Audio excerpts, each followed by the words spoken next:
დავით ჩავლიაშვილს რეგიონული განვითარების მინისტრის პოსტზე მისივე მოადგილე ნოდარ ჯავახიშვილი შეცვლის. პრემიერმა უკვე დააკმაყოფილა რეგიონული განვითარების მინისტრის მოთხოვნა პოსტიდან გადადგომის შესახებ.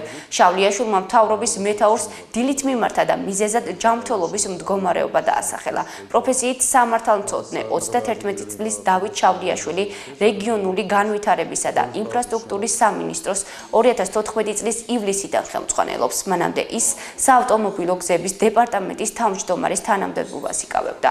უფრო ადრე იყო ენერგეტიკის სამინისტროს ბუნებრივი რესურსების სააგენტოს უფროსი. ჩავლიაშვილის თანამდებობიდან დატოვების შესახებ ცნობილი დღეს სამინისტროს ოფიციალური ვებგვერდიდან გახდა.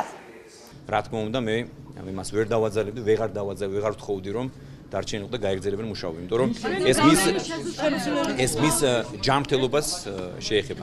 დღეს მქონდა მე უკვე, ესე იგი, გუნდის შიგნით კონსულტაციები. მე მინდა აქვე დაგიდასტუროთ, რომ ახალი მინისტრი იქნება ბატონი ნოდარ ჯავახიშვილი. მოგხსენებათ, რომ ამ ბოლო 1 წლის განმავლობაში, უბრალოდ 2 წლის განმავლობაში რამდენიმე მინისტრი შეიცვალა, ასე რომ ეს ჩვეულებრივი პროცესია. თუმცა კიდევ ერთხელ გიდასტურებთ, რომ გული დამწდა რომ დავით დათო, მაგრამ არაფერი არ შეიცვლება. ჩვენი მთავრობის კურსი გრძელდება ის პროექტები, რომელიც დაწყებული გვაქვს.